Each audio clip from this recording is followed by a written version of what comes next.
আর দুর্যোগের বৃষ্টিতে জমা জলে কেমন দুর্ভোগ আপনারা দেখুন শহর কলকাতার ছবিটা। সেন্ট্রাল অ্যাভিনিউ সকাল 11টা ছবি আপনারা দেখছেন। জলমগ্ন সেন্ট্রাল অ্যাভিনিউ, জমা জলে যানজটের দুর্ভোগ।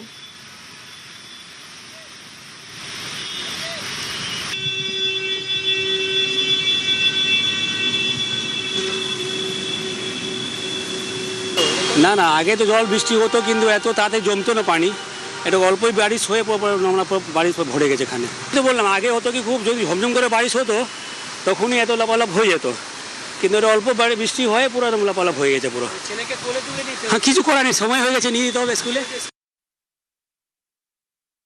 ভারী বৃষ্টি হলে কলকাতায় জল জমে, কিন্তু এই হালকা মাঝারি বৃষ্টিতেও সাত সকালেই জল জমে গেছে এবং স্কুল এবং অফিসে যারা যাচ্ছেন এভাবেই তারা বিপাকে পড়েছেন। জুতো হাতে করে কাউকে যেতে হচ্ছে, কেউ ছেলেকে কোলে করে অর্থাৎ কোলে করে স্কুলে নিয়ে যেতে হচ্ছে।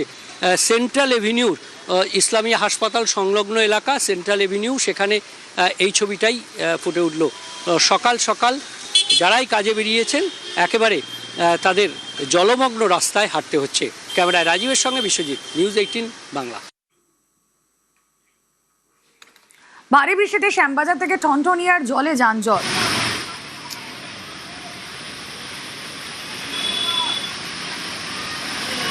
দুপুর 1টায় ঠনঠনিয়ার ছবি দেখছেন আপনারা, জল থই থই অবস্থা।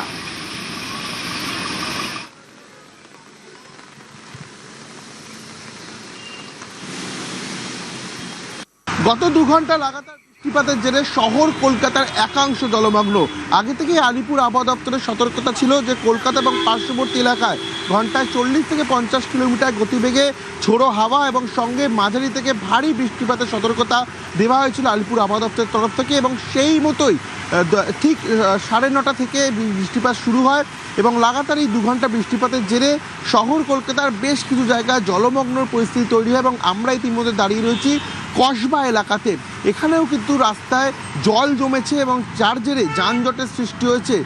একাধিক জায়গায় এই জলমগ্ন পরিস্থিতির ছেড়েই কিন্তু যানজটের সৃষ্টি হচ্ছে এবং সেক্ষেত্রে যাতে করে এই জল তাড়াতাড়ি নেমে যায় কলকাতা কর্পোরেশনের তরফ থেকে কিন্তু ইতিমধ্যে সক্রিয় ভূমিকা পালন করা হচ্ছে। যে জায়গাগুলি ইতিমধ্যে জলমগ্ন পরিস্থিতি তৈরি হয়েছে সেখানে কিন্তু ইতিমধ্যে পাম্পিং বুস্টার মেশিন এনেও সেই জল সরানোর কাজ শুরু হয়েছে। সেক্ষেত্রে যে হলুদ সতর্কতা জারি করা হয়েছিল আলিপুর আবহাওয়া দপ্তরের তরফ থেকে, সেই মতোই টানা 2 ঘন্টা বৃষ্টিপাতের জেরে কিন্তু কলকাতার বেশ কয়েকটি জায়গায় এরকম জলমগ্ন পরিস্থিতি তৈরি হয়েছে। ক্যামেরায় গোপাল ওঝার সঙ্গে রৌনক দত্ত চৌধুরী, নিউজ 18 বাংলা, কলকাতা। আর এবার বাগুইয়াটির ছবি আপনারা দেখছেন। ভিআইপি রোড জলমগ্ন, ভারী বৃষ্টিতে বাগুইয়াটিতে হাঁটু জল।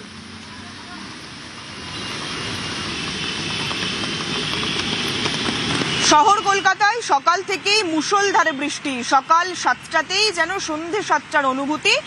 শহর কলকাতার একাধিক জায়গায় চেনা জলছবি। তার কারণ যেভাবে আমরা গত দিনেও দেখেছিলাম যে 1-1.5 ঘন্টার বৃষ্টিতে শহরের বিভিন্ন জায়গায় হাঁটু জল অবস্থা। এই মুহূর্তে দাঁড়িয়ে রয়েছি বাগুইয়াটি হলদিরাম চত্বর, সেখানেও একই রকমভাবে হাঁটু জল অবস্থা এবং সেই হাঁটু জলে সাধারণ মানুষ নিত্যযাত্রী থেকে আরম্ভ করে নিত্যদিনের এই এলাকাবাসী কাজে বেরোচ্ছেন এবং তার সঙ্গে অবশ্যই অফিস যাত্রী, তারাও কার্যত নাকাল হচ্ছেন।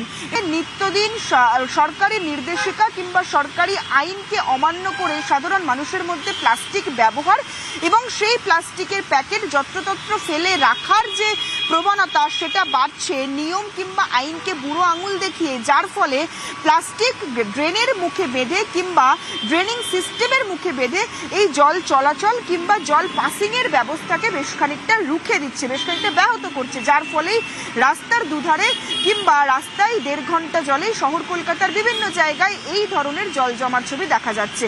সুতরাং জনসচেতনতা যেমন দরকার, তার পাশাপাশি অবশ্যই সাধারণ মানুষকেও নিজের ভালো মন্দ, নিজের ভালো থাকাটাকে বুঝতে হবে, পরিবেশ ভালো রাখাটাকে বুঝতে হবে।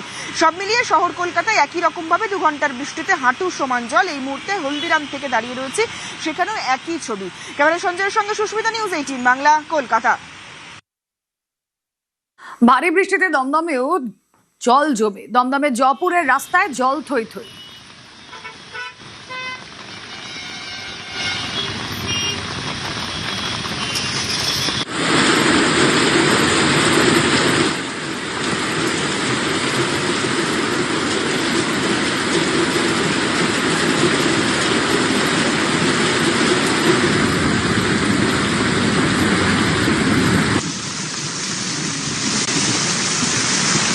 কলকাতা এয়ারপোর্ট এলাকা, সেখানেও জলে যানজট।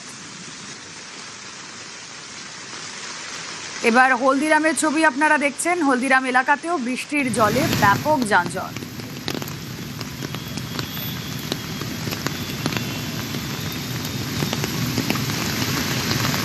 আর সল্টলেক সেক্টর 5 এর ছবিও আপনাদের দেখাবো। ভারী বৃষ্টিতে সল্টলেক সেক্টর 5 এ হাঁটু জল কোথাও। ओके